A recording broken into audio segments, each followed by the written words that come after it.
Hi friends, this is Dina and welcome to my new video. In today's video, I'm going to be showing you how to paint these two autumnal forest landscapes in gouache, and I'm really excited to, publish this video because I'm very much in the autumn mood and I'm ready to spread it around.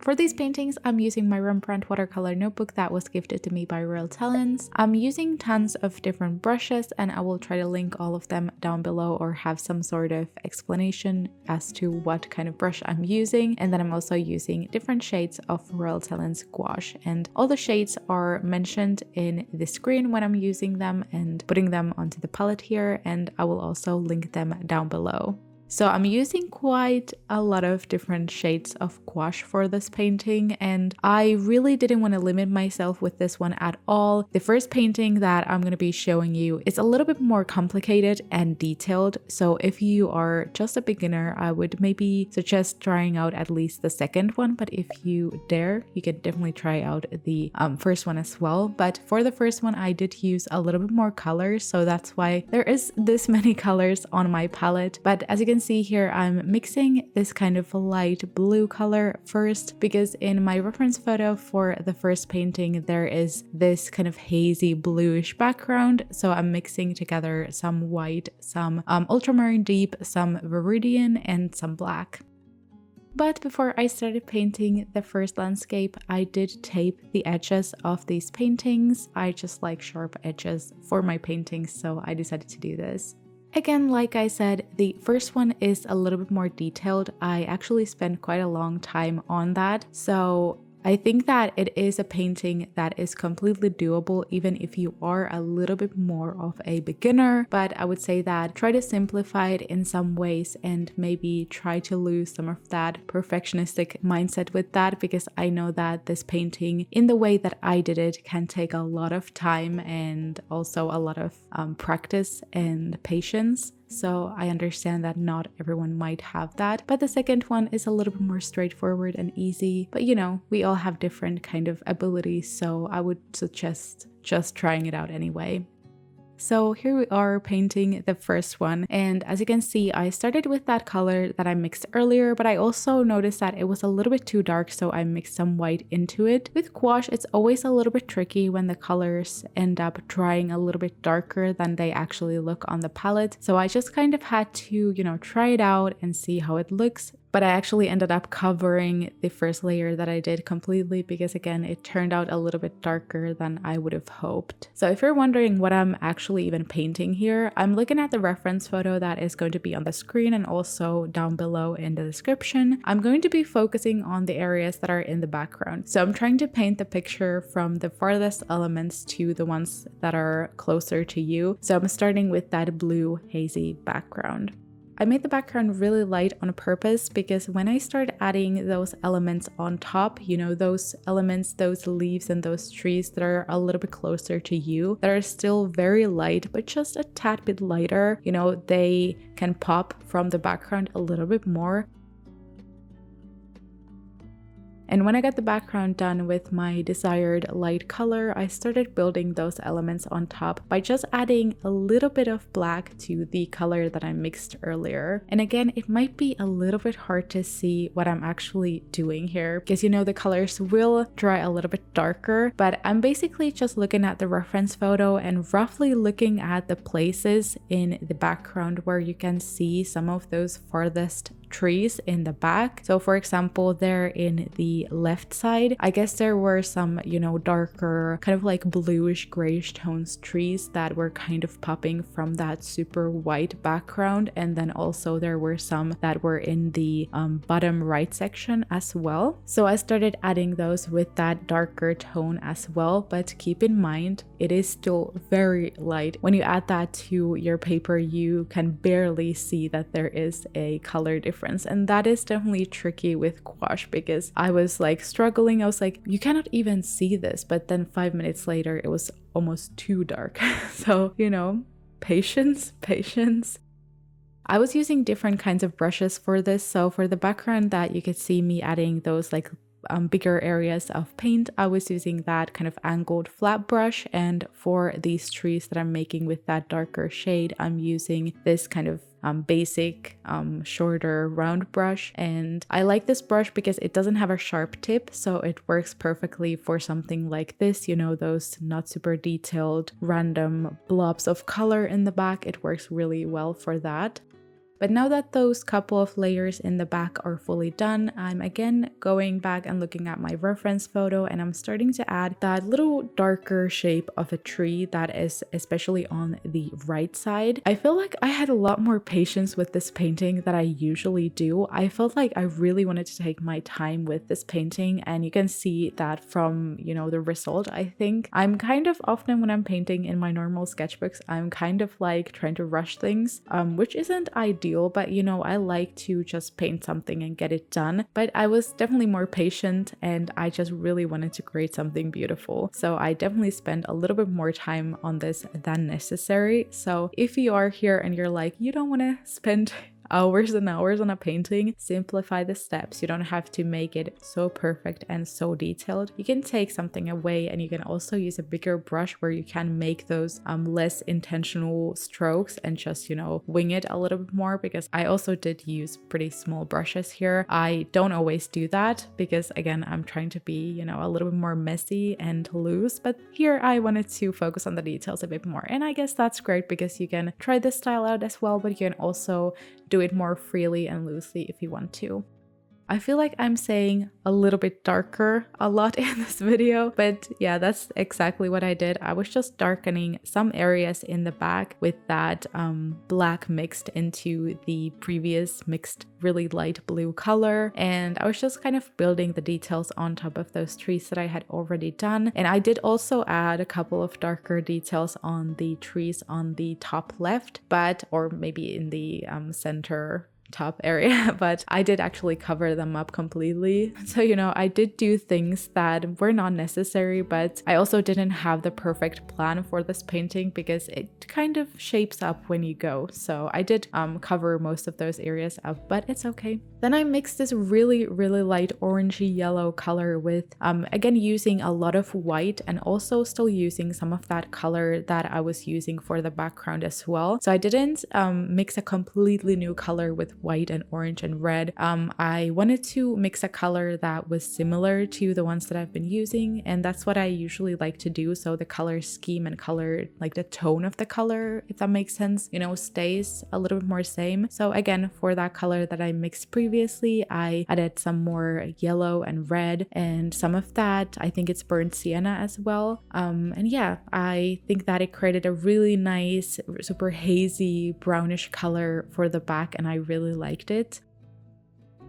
But as you can see, I'm starting to add some more orangey and yellow and red into this painting, and I was mostly focusing here at this point on the left side of the painting. I was just adding like a base color here first. I was just kind of stippling those colors randomly because I still wanted the background color to show a little bit like in the reference photo. I think that makes this painting look much more 3D and much more realistic when you don't just like fully cover the tops of the trees with that orange color. It makes it look much more interesting and realistic again. So I really like that. And again, like with the background, with the orange tone, I also went from this more hazy and white color to this more rich and vibrant orange, because that is going to make the idea of, you know, this kind of hazy background and things being kind of foggy and misty, you know, it just, you know, makes more sense and makes that look much more realistic. And as you can see in this painting, those lightest areas are in the middle, and then I'm building the vibrant colors in the edges of the painting. It's kind of like a pathway, I guess, in this painting, you know, that middle section where you can walk through the woods. That is the area where you see most light and where those details are the whitest and haziest. And it's actually very hard for me to explain how I'm doing the leaves on the trees, and I know that that's not something you want to hear from someone who is trying to teach you something, but it's actually quite hard to say that because, like, you know, I'm just doing things when I'm painting. I don't have a clear, you know, vision of what I'm creating and how I'm making it. I just let my hands do the work. But I'm mainly focusing on some different areas and different blobs within the tree shapes. So for example, if I have an area on the trees and on the leaves that is kind of rounded, I might go and add some dimension by, you know, distinguishing these shapes and making the bottom of those shapes a little bit darker, so that would be more in the shadow. And then I'm kind of again also distinguishing shapes from each other by adding darker colors between that. I don't know if that makes any sense. For me, it makes a lot of sense in my head because I was like moving my hands and making the shapes here, but I feel like I maybe have to do like a separate video about that in the future, because I feel like that's something you have to, you know, find out for yourself in a way that really makes sense, and me just saying it like this doesn't. But I actually ended up losing some footage. I don't know how, but that happened when I was making that little branch onto the right side for the separate leaves there. And I also darkened some of the shadows on the trees while I did not film, apparently. I'm really sorry for that happening. Of course, it's really unfortunate, but I honestly didn't do much. I just tried to add some darker brown onto the trees as well, because I felt like what I had done previously didn't look dark enough. Then I colored in the tree trunks in the picture as well. Honestly, this is something that I would have normally probably done before adding all of that, all of those leaves, but for some reason I was just feeling like doing this later. So here is when I'm doing that, and I'm kind of happy that I did, because now that I have a full color scheme of the background, I think that it's much easier to make those like transition colors between that darker tree trunks that are in the front and the ones that are in the back. So it's just mixing that really dark brown color to the tree trunks that are closer to you, and of course then I mix more white into the ones that are in the back. So again, making it gradually lighter as we go back. And because of course the tree trunks were kind of now popping from the painting in a way that it looked like they were, you know, closer to you than some of the leaves were, because I did this in a weird order, I actually ended up just, you know, adding some more color to those areas where I added the tree trunk. So it doesn't look like it was made in the wrong order, basically. Like I said previously, when I added that darker shade to the leaves, I also wanted to add a much lighter tone as well. So I wanted to create a nice balance between the darker shadows and the lighter highlights. So of course, as an opposite, I wanted to add that lighter shade onto kind of the top part of those little imaginary blobs in the trees that I talked about earlier. And I was adding these like little dots everywhere. That's how I kind of created that texture in these trees, because I definitely felt like this painting was all about texture. I was looking at the reference photo and I just felt like there were so many different colors everywhere. So I took my small detail brush from Arteza and I was just like stippling colors and little dots everywhere. I did not want to fill this whole thing with just little dots. I've done that previously. That was like my preferred way of making foliage and greenery, but I've toned it down a little bit and I feel like I definitely have a bit of a balance now more. So I want things to look textured with different strokes and different color variation, but I'm not just like stippling these little dots everywhere. I try to find a nice way of adding them to the greenery and to the foliage, but without, you know, just making these like gradient dots from dark to light. Then I also made the ground for this painting, and this was honestly the easiest and the fastest part of this whole painting process. The keyword again was texture. So as you can see, I just added this light orangey background for the whole ground for this painting. I took some white color to my almost dry brush to create this nice texture to the ground when I added that light color to the center to make that fog kind of continue from the sky to the ground as well. And I again added this mainly to the center of the ground part of the painting, and then I darkened some of the edges and made little shadows casting from the trees. When I'm adding these strokes of color to the ground in this painting, I'm adding the color on first, and then I'm using a damp brush to slightly blend the colors into the background color so that it doesn't look like I just placed a color on top and it looks super pigmented. After I had added kind of those base colors down, I just did a couple of little things. As you can see, I'm just taking different kind of shades from that orangey tone that I mixed earlier, and I was just stippling some little dots onto the ground to again create texture and create interesting look to the ground. In that picture that I was using as reference, I think that there were lots of like leaves just laying on the ground, but I didn't want to spend too much time on this part anymore because I had spent a lot of time on every single other aspect of this painting. So I just stippled a couple of dots in the ground and I think it looked perfect. And after some last details, this painting is actually now done. I think it turned out really nice, and if you are going to be recreating it, I really hope you liked it. I'm really looking forward to seeing your recreations if you decide to do that. But now on to the other painting here. So again, like I said, this is the simpler one out of the two. So for this, I mixed this kind of like yellowish, orangey, pinkish background. I again will have the reference photo here on the screen, and I will also have it down below in the description. So yes, I just mixed this color for the background. I wanted to paint this picture where you could see like a little golden hour moment and some like sunlight peeking through trees and just, you know, this beautiful orangey tone throughout this painting. After I added some color to the whole background, I then mixed in some more red and yellow and some brown to the color that I mixed before, and then I started making again those background trees for this painting. If you look at the reference photo, you can see tons of little trees in the back that are just barely darker than the background. So that's what I tried to do with this painting as well. So basically we're doing a very similar thing as with the previous painting, where we did again try to darken gradually the painting from the background to the front. So I actually ended up mixing a little bit too dark of a color for these first line of trees, but you know, you can always go back and add some more lighter toned trees in the back later. You don't have to do this all in the perfect order, but of course it's much easier if you do that from those lighter colors to the dark. I made my trees here in the back pretty skinny. You can make them a little bit thicker if you want to, but I wanted to make them pretty skinny because that was also very easy to do with my brush. So I didn't have to like, you know, make outlines and color them in. I just pretty much like dragged my brush down from the top and that was my tree.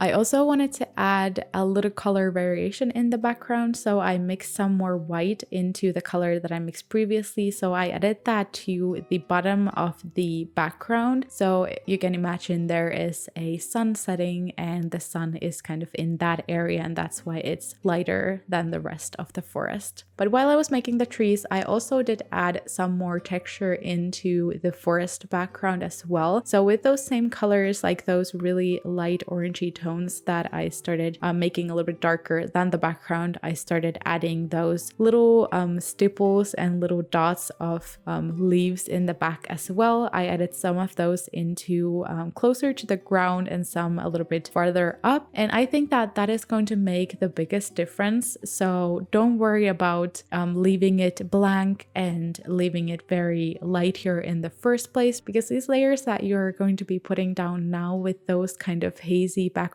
colors, they're going to be looking even lighter when you add those darker colors on top. You might think that it looks too dark, but they will be almost unnoticeable later, I promise you.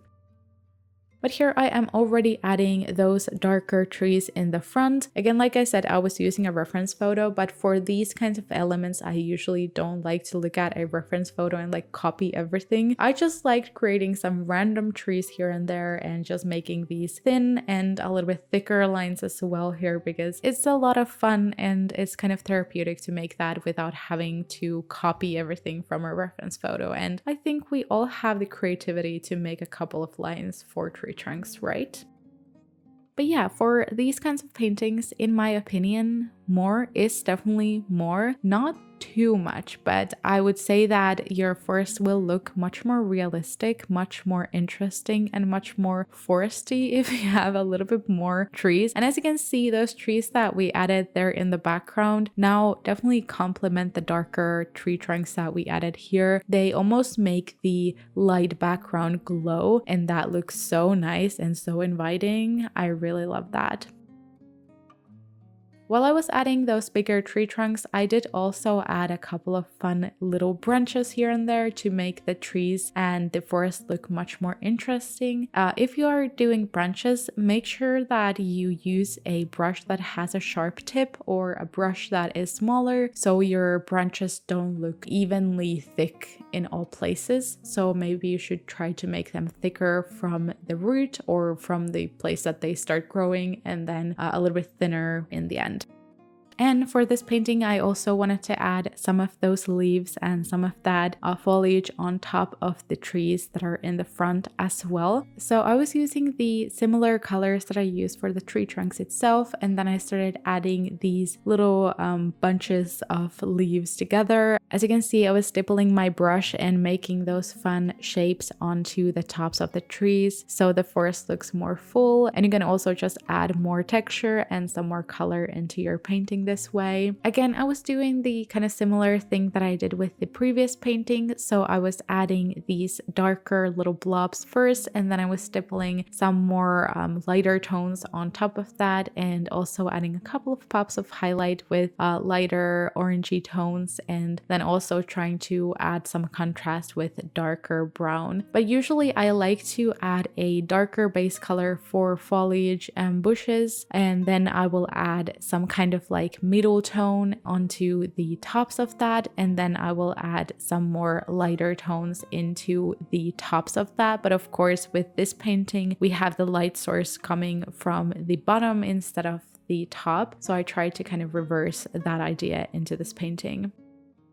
It's a little bit hard to see what I'm doing here, but because we have this super white color of the background, the sun, I'm using some bright yellow to lighten up the area of the tree trunks that are closest to the sun. So you can imagine there being these little sun rays and little highlights on the tree trunks, and it just looks super pretty.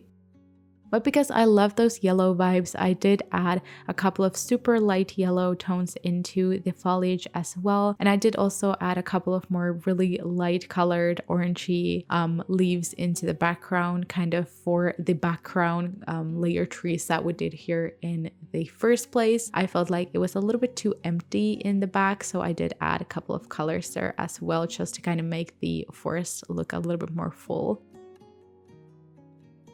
So at this point, when we actually got the trees done, I started working on the ground, and I again have a little bit of footage loss, but I did not do anything special. I added this orangey tone here in the bottom of the painting, and then I also added this lighter yellow onto the areas of the ground that were closer to the sun that we added before, or the lighter area in the background, just to kind of make that transition from that darker shadowy part of the forest ground into that much lighter area where the sun is touching. And I'm accentuating that further by adding just like a couple of lighter little grassy strokes and also some dotted details here into the top of the ground. And then I'm also adding some darker details to especially the corners of the painting. And I also wanted to add some shadows casting from the trees, especially the biggest ones in the front.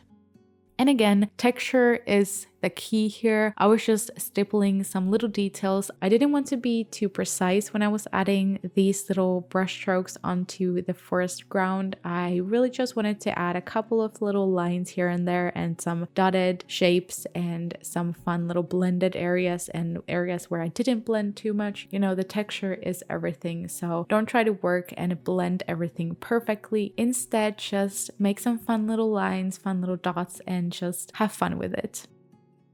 I wanted to accentuate the light, so I just took my white gouache, and I actually ended up adding a couple of sun rays in this painting as well. So I was just adding this white gouache onto the painting with my dry brush, and then with my finger I did kind of pull that color to the direction that I wanted it to go. And I also just played with it a little while. It was kind of fun, and I always love to paint with my fingers in some way. I think it's super fun to make details with your fingers. I did did notice later that I think that, you know, the placement of the sun rays and the placement of the sun doesn't really make that much sense. The rays should be more up, so I should have made more of them to the top, I guess. But, you know, it's fine. It looks good anyway, but just a little thing that I noticed afterwards. I just had too much fun with this step, I think. But the last things were just adding a couple of little white dots onto the background. I just wanted it to look almost like these fireflies or some magic dust being in the forest. And then I also darkened the tree trunks a bit. So I tried to add some more black onto the tree trunks into the side that was, you know, further from the middle section of the page. So that would be more in the shadow. And then I blended it with my damp brush to make it look more realistic. But yeah, that is pretty much it. After my last details, I was done. I really had so much fun painting these two paintings. I had so much fun just like, you know, taking my time with them and not restricting myself with the schedule and, you know, trying to make it less detailed or anything. I had so much fun just kind of looking at these beautiful autumnal views, and I think I was also watching Gilmore Girls while I was doing this. Perfect fall vibes. I really hope you had fun watching this video, and if you ended up recreating one or two of these paintings, I really hope you enjoyed that as well. As always, thank you so much for watching this video. If you like this video and you haven't already, make sure to subscribe to my channel, and if you like this video, like the video and comment a fall leaf emoji down in the comments so I know you watched until the end. Thank you so much for watching, and I hope to see you in my next video. Bye bye.